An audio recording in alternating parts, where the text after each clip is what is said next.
Bonjour à tous et à toutes. Donc, une petite vidéo pour vous parler de mes compétences en programmation. Alors, j'ai débuté la programmation avec QBasic. Alors, QBasic, c'était vraiment pas de la programmation. Je faisais du copier-coller de code que je voyais sur Internet.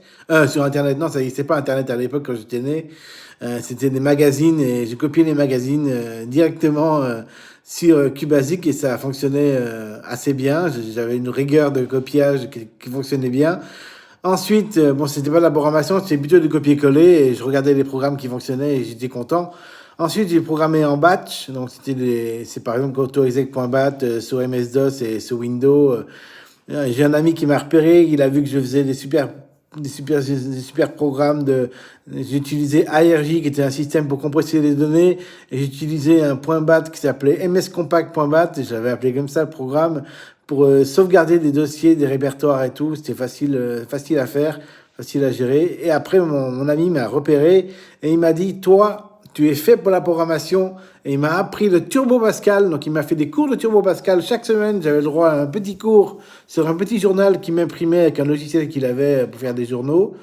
Et je lisais ses cours, je buvais ses cours et je pouvais faire des programmes de plus en plus performants en enregistrant des données, en chargeant des données, en faisant des poules pixels. Ça, c'est par la suite que j'ai appris ça tout seul, à faire des poules pixels pour faire des animations de sprite en 2D.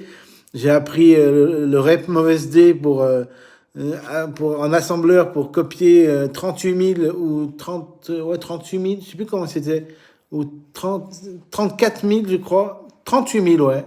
C'était 64 000 divisé par 2, 32 000. Ouais. 32 000 pixels, et voilà, c'est un truc comme ça. En tout cas, ça marchait super bien. Et ensuite, j'ai fait des jeux d'échecs sur Delphi.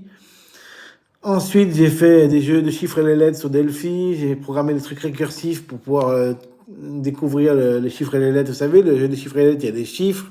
Et à un moment donné, il faut trouver les bons chiffres et faire des bons calculs pour trouver le bon chiffre et les lettres. J'ai fait ça très rapidement pendant que j'étais en terminale S. J'ai fait un jeu d'échecs qui marchait super bien.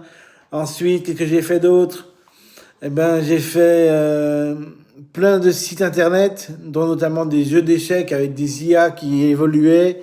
Cette année, j'ai fait une IA qui était encore plus impressionnante que les IA que j'ai fait auparavant, parce que celle-là, elle apprend vraiment à jouer, et même si c'est avec un chiffre de 1 quand la partie est mat, et de -1 quand la partie est mat de l'autre côté, ça marche très très bien, et voilà, je suis content. Et j'ai fait plein d'autres sites, évidemment, des populasites, pour pouvoir vendre des publicités de sites sur Internet et plein d'autres choses. Je vous dirai ça plus tard. Voilà, bye!